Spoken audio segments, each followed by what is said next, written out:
हाँ, हेलो बच्चों, good morning. कैसे हो आप सब? आशा करते हैं अच्छे होंगे। और सभी प्रकार की गाइडलाइन का पालन करते रहना है। अभी कोरोना पूरी तरह से गया नहीं है, ठीक है। तो आज हम देखते हैं कि अगला चैप्टर इतिहास का यूरोप में समाजवाद एवं रूसी क्रांति। हमको ध्यान में होगा, इसके पहले हम फ्रांस की क्रांति पढ़ चुके हैं। फ्रांसीसी की क्रांति में हमने देखा था कि किस तरह से वहाँ पर राजतंत्र का विरोध किया गया और राजतंत्र से फिर वो लोकतंत्र में परिवर्तित किया गया। उसी तरह से की व्यवस्था फ्रांस पूरे यूरोप में थी, यूरोप में का पूरे विश्व में थी राजतंत्र की व्यवस्था। उस राजतंत्र का विरोध लगभग सब जगह हुआ, तो ऐसे रूस में भी हुआ। तो रूस में ऐसा क्या हुआ, उसी के बारे में आज हम देखेंगे कि 18वीं शताब्दी में लगभग पूरा विश्व 3 तरह की विचारधारा में विभक्त हो गया था। उसमें एक था उदारवाद, दूसरा रेडिकल और तीसरा ये रूढ़िवादी। 3 तरह की विचारधारा थी। इनको ध्यान रखेंगे कि ये 3 तरह को मानने वाले लोग पूरे विश्व में फैले हुए थे। तो क्या आज पहले हम ये देखते हैं कि क्या था ये विचारधारा क्या थी। तो पहले आते हैं उदारवाद पर।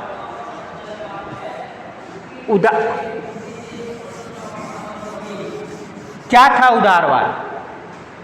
उदारवाद का कहना था, उदारवादी जो थे वो क्या सोचते थे कि जो ये राजतंत्र है, इस राजतंत्र से समाज का कल्याण नहीं होना है, राजतंत्र का हमको विरोध करना होगा। और ये चाहते थे कि जो हमारा शासक हो वो जनता के द्वारा चयनित हो। ऐसा नहीं कि राजा का पुत्र ही राजा हो, ऐसा नहीं होना चाहिए। ये हमारे बीच का कोई शासक होना चाहिए जिसको हम चाहें, जिसको हम चुनकर भेजें। लेकिन इसके साथ एक और क्या शर्त थी, इनका कहना था कि जो चुनाव हो वो उसमें मत देने का अधिकार हर किसी को नहीं होना चाहिए। मत देने का अधिकार, वोट डालने का अधिकार कुछ चुनिंदा लोगों को ही होना चाहिए, वही वोट करें। उसमें चुनिंदा लोगों में कौन है? मुख्य रूप से जिनके पास प्रॉपर्टी है, जो पूंजीपति हैं, उनके पास संपत्ति है, वही शासक का चुनाव करें। इनका कहना था उदारवादियों का। राजतंत्र में परिवर्तन चाहते थे, चुनाव भी चाहते थे, लेकिन इनका मानना था कि समाज के हर वर्ग को चुनाव में भाग लेने का अधिकार नहीं, अधिकार बल्कि कुछ संपत्तिधारियों को होना चाहिए। दूसरे जो थे रेडिकल क्या सोचते थे? रेडिकल थोड़ा सा इनसे विपरीत थे कि इनका मानना था कि ठीक है, चुनाव होना चाहिए, शासक का चुनाव जनता के द्वारा ही होना चाहिए, लेकिन इनके विपरीत इनका सोचना था कि हर किसी को मत देने का अधिकार होना चाहिए। ये जो मतदान करने का अधिकार है वो किसी व्यक्ति विशेष में, किसी वर्ग विशेष तक केंद्रित नहीं होना चाहिए, बल्कि वो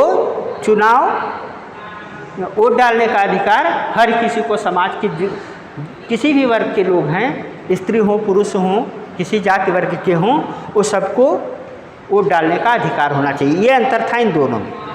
ये भी चुनाव चाहते थे, ये भी चुनाव चाहते थे, लेकिन ये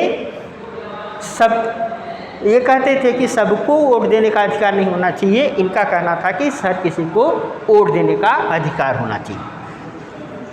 तीसरे थे रूढ़िवादी।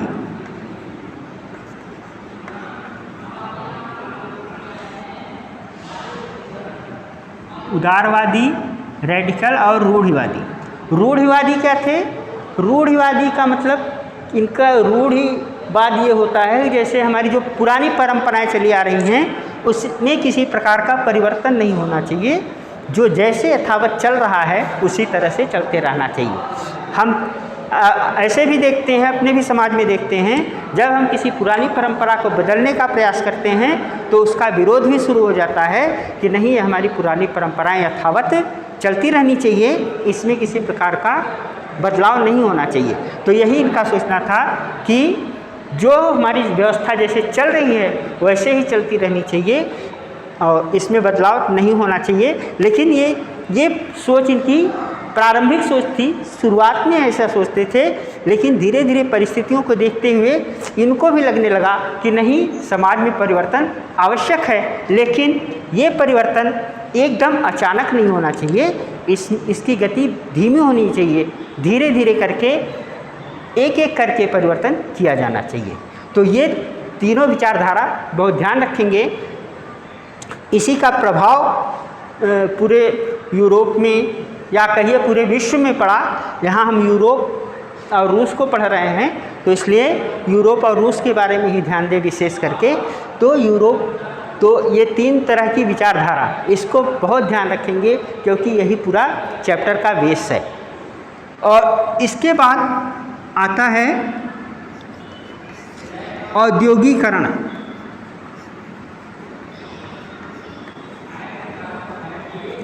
औद्योगिकरण क्या होता है? औद्योगिकरण हम सब जानते हैं कि किस तरह से मशीनीकरण हुआ, वैज्ञानिक खोज हुए और जिसके कारण से मशीनों के विभिन्न प्रकार के मशीनों के आविष्कार हुए और मशीनों के आविष्कार होने पर उद्योगों में गति आई, जगह जगह उद्योग स्थापित होने लगे और यूरोप में तो बहुत तेज़ी से उद्योगों की स्थापना हुई। और उद्योग स्थापित होने से जो कार्य हाथ से किया जाता था, जो कुछ भी निर्माण कार्य हाथ से होता था, वो सब मशीनों की सहायता से होने लगा, जिससे प्रोडक्शन भी बढ़ा। तो इस औद्योगिकरण का प्रभाव यहाँ रूस पे भी पड़ा और रूस के पश्चिमी क्षेत्र में इस तरफ, क्योंकि ये यूरोप से प्रभावित था, वैसे मुख्य रूप से जो रूस के लोग थे वो सभी खेती पर निर्भर थे, कृषक थे। लेकिन इसका प्रभाव मुख्य रूप से यहाँ रूस की जो राजधानी मॉस्को है, मॉस्को और सेंट पीटर्सबर्ग में पड़ा। यहाँ के करीब ये बड़े शहर होने के कारण यहाँ पर उद्योगों की स्थापना हुई। अब बाकी लोग ये सब किसान ही थे, तो ये यहाँ उद्योग स्थापित हुए, मिल फैक्ट्रियाँ स्थापित हुई, तो इसकी ओर रूस के लोग आकर्षित हुए कि और इस स्थान पर आकर केंद्रित होने लगे, इन मिल फैक्ट्रियों में काम करने लगे और मजदूरी करने लगे एक तरह से। और इस कारण से हुआ क्या कि पूरे उद्योग पूरे रूस में फैला नहीं था, उसका सिर्फ थोड़े क्षेत्र में केंद्रित था। तो यहाँ से पूरे रूस से लोग यहाँ पर आकर मजदूरी करने लगे। तो इससे हुआ क्या, यहाँ की समस्याएं बढ़ने लगी, यहाँ पर भीड़ इकट्ठा होने लगी और इसके कारण से वहाँ पर रहने की समस्या, साफ सफाई की समस्या, तमाम तरह प्रदूषण की समस्या, बीमारी की समस्या, तमाम तरह की समस्याएं उत्पन्न होने लगी। स्वाभाविक है, भीड़ का आवश्यकता से अधिक कहीं भीड़ हो जाएगी तो वहाँ पर गंदगी अधिक होगी, गंदगी के अनुसार सफाई की व्यवस्था नहीं हो पाई थी और गंदगी हो जाने पर क्या हुआ कि वहाँ पर बीमारियाँ भी फैलने लगी और इस तरह से औद्योगिकरण का यहाँ पे प्रभाव पड़ा। अब अगला स्टेप आता है समाजवाद। समाजवाद जो चैप्टर के प्रारंभ में आप देख रहे हैं, यूरोप में समाजवाद। तो ये यूरोप के अंदर समाजवाद कैसे फैला?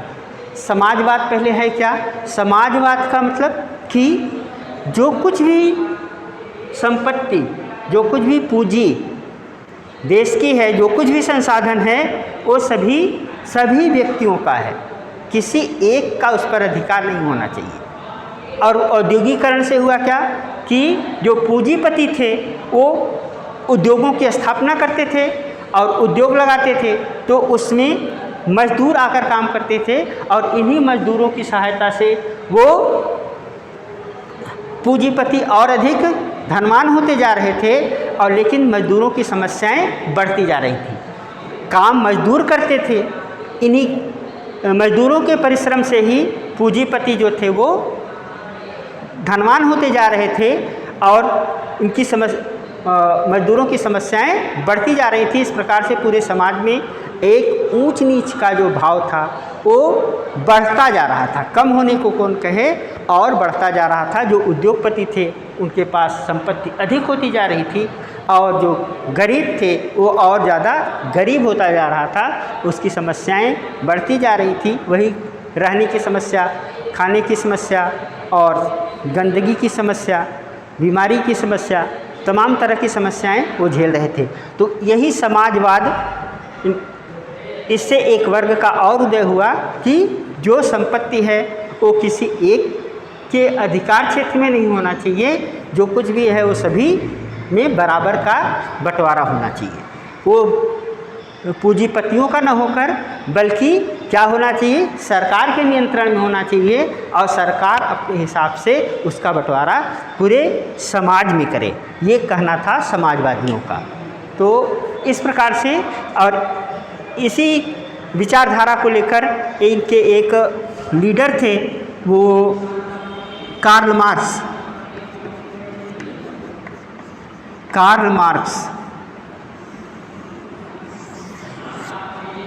ये सामने आए और मजदूरों को साथ लेकर उनको इन्होंने ये बताया कि जब तक हम इस पूंजीवाद का विरोध नहीं करेंगे, हम इस तरह से मजदूरी करते रहेंगे और तो हम ऊंच और नीच की ये दूरी जो है वो बढ़ती जाएगी, हम कभी भी हमारा विकास नहीं हो सकता।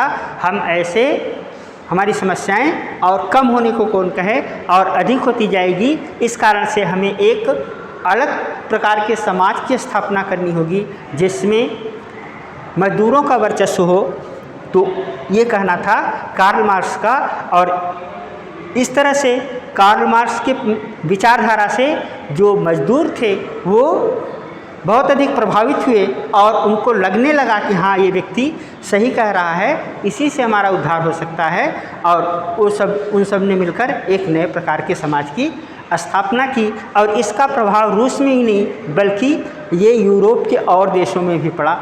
वहाँ स्थान स्थान पर ये संस्थाएं बनने लगी और जैसे इंग्लैंड में, जर्मनी में, फ्रांस में, तो इस प्रकार की समाजवादी संस्थाएं स्थापित हुई।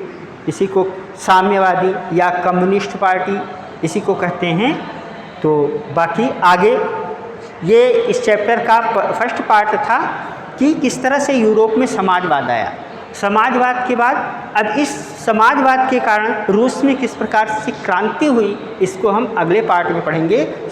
अगला पार्ट होगा रूस की क्रांति। ठीक, इसका आप नोट्स बनाएंगे, ठीक है। कहीं कोई प्रॉब्लम हो तो आप हमसे बात करें। और